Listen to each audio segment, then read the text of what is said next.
So what is good, YouTube? Now, you guys mostly know me for my content for jerseys. Sometimes I sprinkle a little bit of sneakers in, but I'm mostly a jersey guy mixed with some sneakers.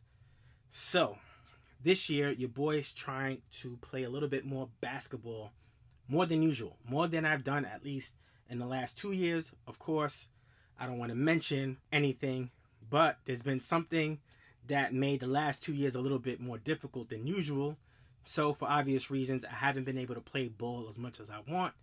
But this year, I'm trying to change it all. All right. One of my reasons, besides just being healthy in general, I'm getting old, is I wanted to lose weight to play basketball at a level in which I know I won't hurt myself. As a weekend warrior, you're always risking yourself in general. I know with the added weight, it wasn't going to be a good look for my knees, my ankles, and just in general health overall.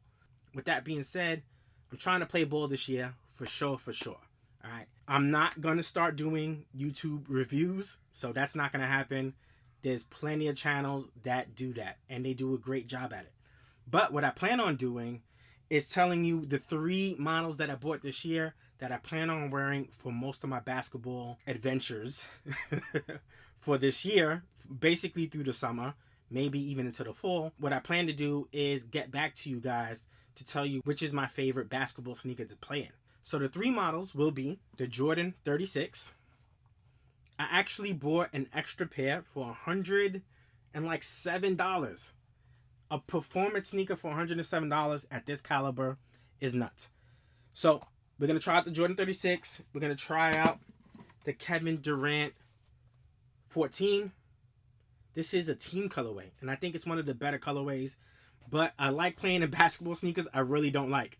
It's hard for me to play in a basketball sneaker that I like unless I have a double up. So I could cook these and not be mad at all. And that is what I'm going to do. And then, last but not least, we have the Nike GT Jumps. Now, the technologies in this is incredible. And the one player who's rocking this sneaker is Jokic. All right, Jokic has been rocking these. He actually has his own Nike symbol, which is so dope. It's a Joker hat, like the clown hats that are like nuts, and it has the 15 on the bottom of it. I'm going to, of course, put a screenshot of what it looks like, but he's been playing in these, and these are super dope. Now, interesting about this colorway, a very familiar colorway. I don't know if this was done on purpose, but you had the UNC blue up top, you have the grays on the side panel, little hints of red, and even the purple sock liner all the way down to the neon laces. Come on, man. This is creepy. I don't know if PJ Tucker had anything to do with this colorway in particular, but we're going to get into this model a little bit more. And the only thing I'm going to do in this video is just tell you about how they fit. Now, I'm still breaking them in. I still haven't played ball in them for real. So I can't give you a review at all. But I can tell you how they fit and where I rank them as far as fit for now. Again, a couple of months from now, I could probably give you a true review. Most of the time when I play ball, I like to rotate my sneakers anyway. So I could probably play in all 3 in the same day and kind of get a feel of which one I like a little bit more. All right. So a couple of weeks of doing that, I should have enough data collected so I can come back to you and let you know. All right. Now, why am I doing this video? Because some of you jersey heads, some of you sneakerheads that follow me are about my age. I see the demographic. Some of you guys may decide to play ball this year, may decide to pick up the basketball and show what you got. And for that, I got to show you guys what I think is the best basketball for people our age and definitely my weight. Now, I'm 230 pounds, 230 for the most part. I'm a big boy. Regardless of how much weight I lose, I'm massive either way. So it's not like I could ever be a skinny guy in general. All right. With that being said, let's talk about fit. So we're going to start off what I think is the best fit so far. It's the Jordan 36. Now, why is this the best fit to me? It's the lightest sneaker by far. And what I like about this is the tongue is detached completely. And we're going to talk about that in one of the other sneakers, which I don't like. But the cushioning. So all of these have A1 cushioning. And as we get older and our knees get more fucked up, pretty much, we need cushion. All right. So this has a full-length zoom strobel unit. If you guys don't know what that means right under the footbed that you see there. Hold on, let me put on this light for you guys. So right under this footbed right here is a full zoom unit right there. It's not embedded within the midsole. It's not covered by Cushlon or Phylon or anything else. It's right underneath your foot. Feels amazing. But Jordan Brand also added a second zoom unit. As you can see, it's a pretty large unit as well, right? So not only is this great for impact protection, which is great for your knees, it's also great for performance because you're just springy all over the place. Now, I'm not sure if it's Cushlon on the heel. I didn't really look into it, but I do know it's a pretty soft foam for the most part. Plus, you have the zoom unit as well. So you don't get the second zoom unit in the heel, but you have a second zoom unit in the forefoot, and then you have your full-length zoom unit in general. All right. So the impact protection is there. Breathability is there. As you guys can see, it's see-through. I like the upper on this one by far the best. I like the setup on this one by far the best, and it's the lightest. Now we're going to see if that translates to a better basketball sneaker, and I'll definitely let you know.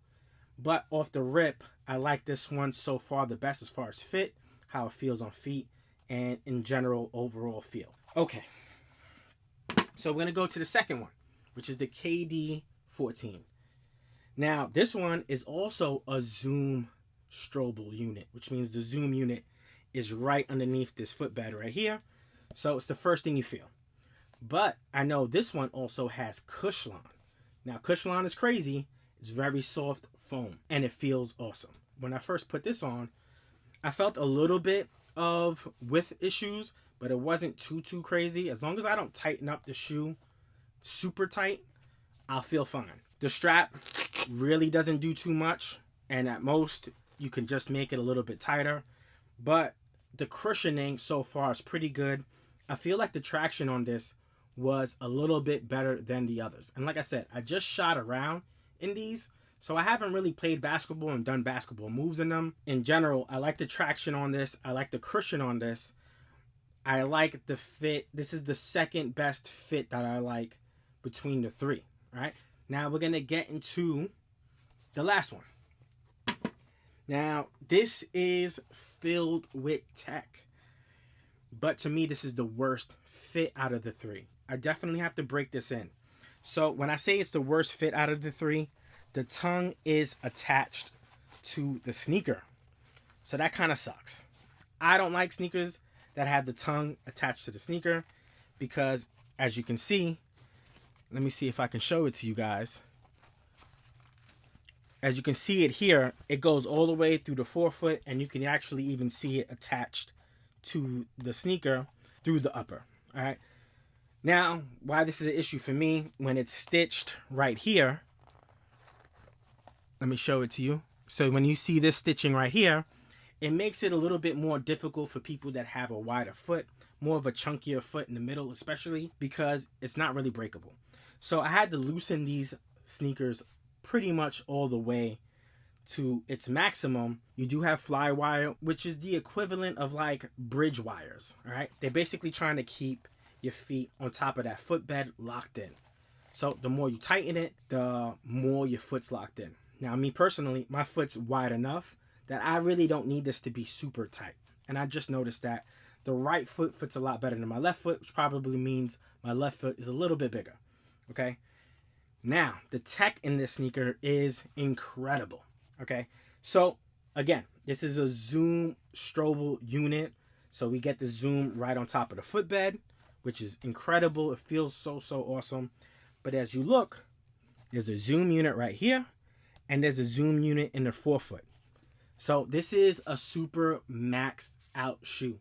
This is something like a LeBron, but even better. Now, I haven't played in the recent LeBron 19, but I'm not the biggest fan of max air cushion on the back because you don't get the responsiveness like you do for Zoom Air. Not only does it have all this zoom in it, it also has Cushlon, which is crazy. And just like the Jordan 36, it almost has an eclipse plate. So you can see kind of right through. You get that same opening on the plate. It's called a jump frame, whatever Nike wants to call it. This is still called an Eclipse plate, but I'm assuming they had the same function. I feel like this one has the most potential, but we can see if it translates into being a super duper performer. And I'm definitely going to wear the hell out of these shoes in general. When I play pickup games, I usually rotate every game just to get a feel and then narrow down which one I like to go to the most, so I feel the most comfortable overall while playing ball. All right, so that is this video. I'm a regular dude that loves to play basketball from when I was a young kid. So for everybody who follows me, I hope you guys appreciate this kind of video, because this for us. It's for the OGs in the game that want to make sure they have the best basketball sneakers possible. All right, on that note, I hope you guys have a good one, and we out. Peace.